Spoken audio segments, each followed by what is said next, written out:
Liquor కాస్త కొస్త ఒక 20-30% కొన్ని చోట్ల ఉన్న ఎమ్మెల్యేలు మొండిగా జగన్ని కూడా పట్టించుకోకుండా అమ్ముకున్న వాళ్ళు ఉన్నారు ఖచ్చితంగా, ఒక 20-30%.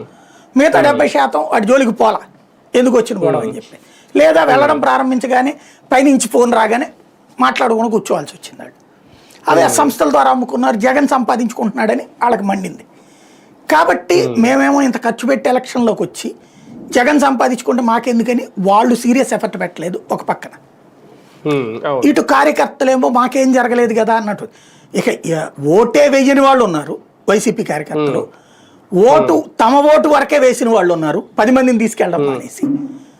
ఇవన్నిటి ఫ్యాక్ట్తో పాటుగా ప్రజల్లో ఎందుకు తేడా వచ్చింది చివరిలో, దాన్ని ఏమంటారు, భూ సురక్షా హక్కు అంటూ తీసుకొచ్చినటువంటి ల్యాండ్ టైటిలింగ్ యాక్ట్, దాని పేరు ల్యాండ్ టైటిలింగ్ యాక్ట్ దెబ్బ భారీగా కొట్టింది.